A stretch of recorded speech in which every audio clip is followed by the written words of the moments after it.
Bismillahirrahmanirrahim. Assalamualaikum warahmatullahi wabarakatuh. Apa kabar anak-anak sekalian? Semoga selalu sehat ya, tak kekurangan suatu apapun. Hari ini kita mulai lagi ya pembelajaran kita, yaitu masih pada materi bilangan bulat ya, namun pada subbab yang ketiga. Sudah siap belajar hari ini? Oke. Untuk subbab yang ketiga ini kita akan membahas tentang perkalian dan pembagian bilangan bulat. Silakan diperhatikan ya. Ada 4 pokok bahasan yang akan kita pelajari. Yang pertama adalah perkalian bilangan bulat, kemudian sifat-sifat perkalian bilangan bulat. Yang ketiga adalah pembagian bilangan bulat, dan yang terakhir adalah sifat-sifat pembagian bilangan bulat.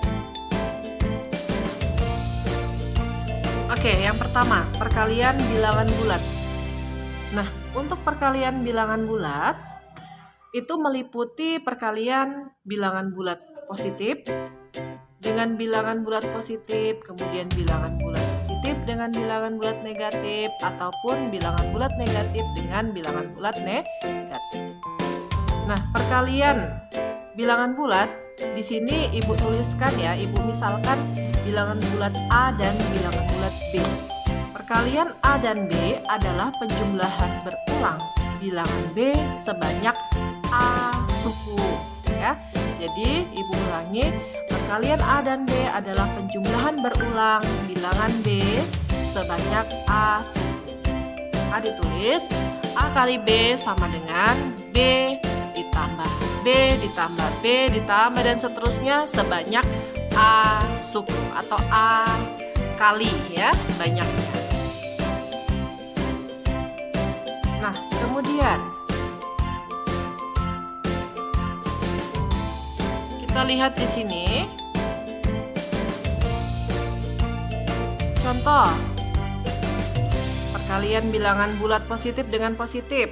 7 dikali 12. Ya, berarti kita akan menjumlahkan 12 sebanyak 7 kali ya.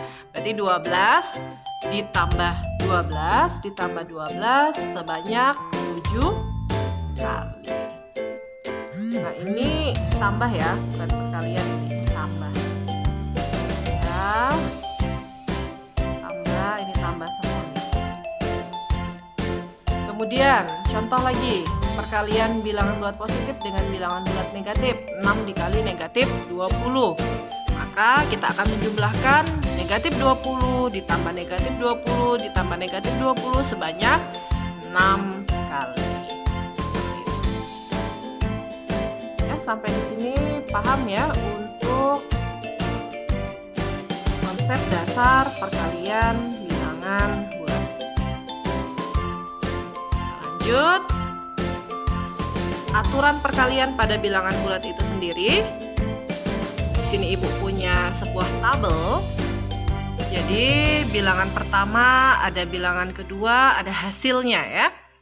Nah, di sini terlihat jelas apabila bilangan pertama positif, bilangan kedua positif, maka hasilnya juga positif. Nah, kalau bilangan pertama positif, bilangan kedua negatif, hasilnya negatif. Kemudian apabila bilangan pertama negatif, bilangan kedua negatif, maka hasilnya positif. Nah, ini dapat kita simpulkan bahwa ketika kedua bilangan itu sama tandanya, maka hasilnya pasti positif. Nah, dan ketika tandanya kedua bilangan itu berbeda, maka hasilnya pasti negatif. Itu aja, supaya mempermudah ya mengingatnya. Kemudian sifat-sifat perkalian bilangan bulat. Yang pertama, sifatnya adalah sifat tertutup. Artinya apa? Jadi, bilangan bulat kalau dikalikan dengan bilangan bulat akan menghasilkan bilangan bulat juga. Ya, itu namanya sifat tertutup. Kemudian yang kedua, hasil perkalian bilangan bulat dengan angka 0, maka hasilnya pasti 0. Ya. Kemudian yang ketiga, bilangan 1 merupakan unsur identitas pada bilangan perkalian. Kenapa bisa? Karena berapapun bilangan bulatnya. Kalau dikalikan dengan 1, hasilnya akan bilangan bulat itu sendiri. Baik, kita lanjut. Sifat yang keempat bersifat komutatif. Ya, ini sudah pernah kita bahas sebelumnya.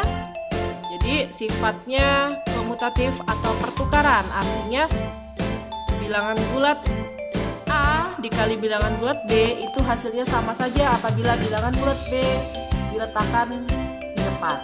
Jadi bilangan bulat B dikali bilangan bulat A.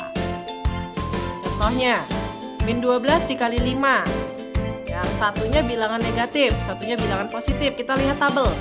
Apabila tandanya berbeda, maka hasilnya negatif. Jadi hasilnya nanti pasti negatif. Tinggal kita kali 12 dikali 5, hasilnya 60. Jadi negatif 60. Nah, ini hasilnya akan sama apabila 5 itu ditaruh di depan. Jadi 5 dikali negatif 12. Jadi pertukaran ya, dia bersifat komutatif. Hasilnya sama, yaitu negatif 60. Kemudian sifat yang kelima bersifat asosiatif atau pengelompokan. Nah, di sini disediakan ada 3 bilangan bulat, yaitu bilangan bulat A, bilangan bulat B, dan bilangan bulat C. Nah, ketika kita mengalihkan bilangan bulat pertama dan bilangan bulat kedua A dan B, kemudian di ruas kanan kita kalikan terlebih dahulu bilangan bulat B dan bilangan bulat C, itu akan sama hasilnya. Contoh, perhatikan. Kita kelompokkan dulu 3 dikali negatif 6. Berapa 3 dikali negatif 6? Tandanya berbeda kan? Tandanya berbeda berarti hasilnya negatif. Jadi tinggal kita kalikan 3 dengan 6, yaitu 18. Jadilah dia negatif 18, kemudian kita kalikan dengan 4. Hasilnya adalah negatif 72. Nah, di ruas kanan kita akan mengalihkan dulu yang negatif 6 dan 4-nya. Jadi 3-nya nanti dulu ya. Jadi negatif 6 dikali 4 yaitu negatif 24. Nah, kemudian terakhir kita kali 3, ternyata hasilnya sama, yaitu negatif 72. Maka berdasarkan contoh tersebut, berlakulah sifat asosiatif dalam perkalian bilangan bulat. Kemudian yang keenam, perkalian bilangan bulat bersifat distributif atau penyebaran atau penyetaraan ya terhadap penjumlahan dan terhadap pengurangan. Kan? Jadi ada 3 buah bilangan A dikali dalam kurung B ditambah C, maka kita kalikan masuk A kali B, kemudian tanda tambahnya kita keluarkan, kemudian A kita kalikan lagi dengan C ya. Itu adalah beberapa sifat perkalian bilangan bulat. Oke, anak-anak sekalian, kita lanjut ke pokok bahasan yang ketiga, yaitu pembagian bilangan bulat. Nah, untuk pembagian bilangan bulat, dalam matematika pembagian itu dapat diartikan sebagai mengurangkan bilangan terhadap bilangan yang tetap sampai habis ya, sampai kita mendapatkan nilai 0. Contoh, ibu punya beberapa permen ya, ada 20 permen. Akan dibagikan pada 5 anak. Maka secara ilustrasi seperti ini ya gambarnya. Jadi Arman mendapat 4, Andi mendapat 4, Ciko mendapat 4, Doni mendapat 4, dan Faris mendapat 4. Jadi 20 nanti kita kurangkan dengan 5, dikurangi dengan 5, dikurangi dengan 5, ternyata sampai menghasilkan angka 0 itu dia habis ya, ada 4. Jadi setiap anak mendapatkan 4 permen. Di ilustrasi ini dapat digambarkan jadi sebuah kalimat matematika, yaitu 20 dibagi 5 sama dengan 4. Oke, untuk aturan pembagian pada bilangan bulat itu hampir sama ya dengan aturan perkalian ya. Jika tandanya itu sama, yaitu bilangan pertama dan bilangan kedua positif atau negatif dan negatif, maka hasilnya nanti pasti positif. Nah, apabila tanda pada bilangan pertama dan bilangan kedua itu berbeda, salah satunya positif dan salah satunya negatif, maka hasilnya pasti negatif. Nah, kita masuk ke sifat-sifat pembagian bilangan bulat. Yang pertama, untuk A, B, dan C bilangan bulat, maka A bagi B sama dengan C jika dan hanya jika A sama dengan B dikali C. Nah, ini syaratnya B tidak sama dengan 0. Jadi, kalau di sifat perkalian tadi sifat tertutup, kalau pembagian itu tidak berlaku sifat tertutup ya. Di sini ada syaratnya jika dan hanya jika. Kemudian yang B sifatnya untuk A bilangan bulat dan A tidak sama dengan 0, maka berlaku 0 dibagi A sama dengan 0. Kemudian sifat yang ketiga, setiap bilangan bulat kalau dibagi dengan 0 hasilnya tidak terdefinisi. Jadi berapapun bilangan bulatnya kalau dibagi dengan 0 tidak terdefinisi. Kalau sifat yang kedua tadi 0 dibagi berapapun bilangan bulat hasilnya adalah 0.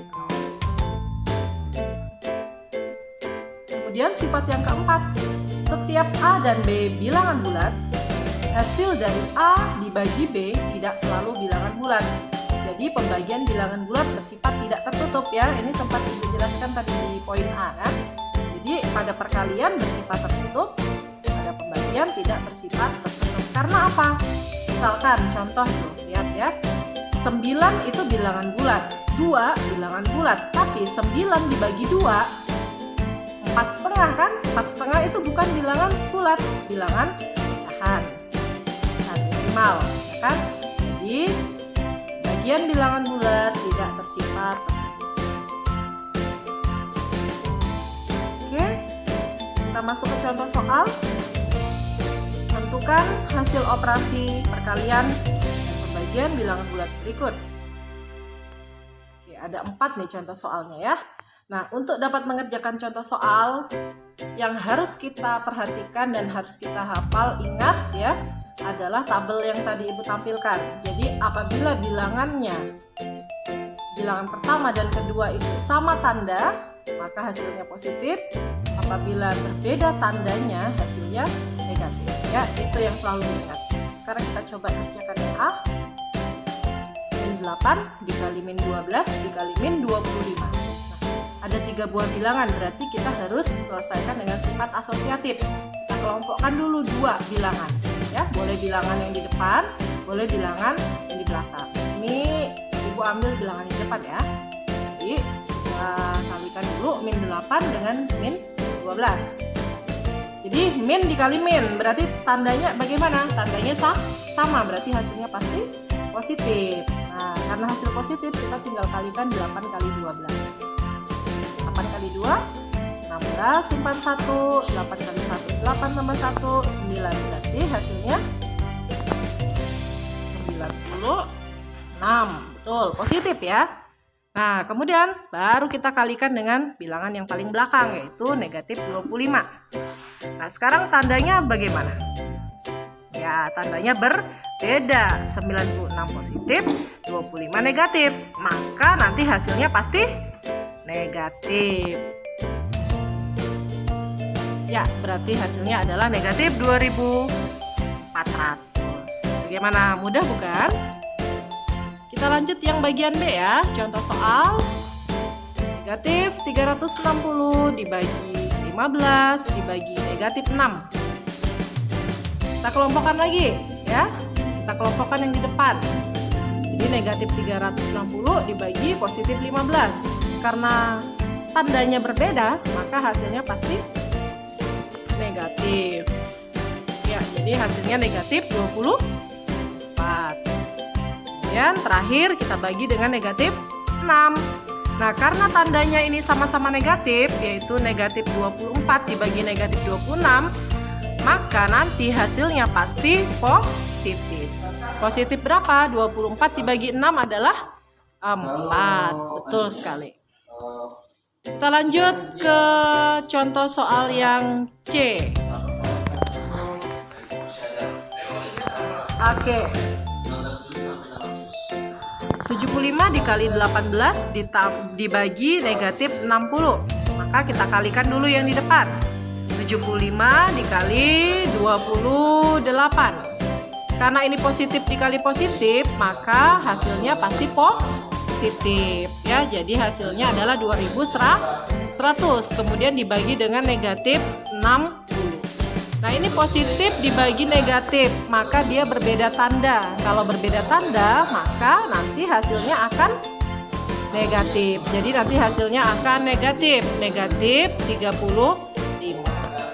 Terakhir kita lanjut ke bagian D ya. Jadi caranya adalah sama ya. Intinya kita harus mengingat apa yang di dalam tabel ini, bahwa apabila bilangan 1 dan bilangan 2 sama tanda positif, beda tanda negatif. Sudah, itu saja ya. Bagaimana anak-anak sekalian, apakah sudah mengerti akan penjelasan yang Ibu berikan? Ya, semoga paham ya. Apabila ada pertanyaan nanti tidak apa-apa, silakan konsultasikan lewat WhatsApp. Nah, kalau sudah paham, sekarang Ibu punya latihan soal. Seperti biasa, silakan dikerjakan latihan soalnya. Nah, latihan soalnya ini Ibu sengaja membuat soal cerita ya, supaya kalian terbiasa dengan soal-soal seperti ini. Soal-soal aplikatif ya. Suhu udara di padang gurun pada pukul 12 siang adalah 44 derajat Celcius. Setelah pukul 12, suhu udara mulai turun secara bertahap. Pada pukul 21 menjadi 2 derajat Celcius. Pertanyaannya, yang A, berapa penurunan rata-rata suhu setiap 3 jam? Kemudian yang B, berapa derajat suhu udara pada pukul 18? Nah, silakan dikerjakan ya. Boleh berkelompok ya, nanti bisa bekerja sama dengan temannya, dalam artian mendiskusikan kira-kira soal cerita ini dapat diselesaikan menggunakan sifat yang mana? Sifat perkalian kah? Sifat pembagian bilangan bulat kah? Nah, itu silakan didiskusikan dengan temannya ya.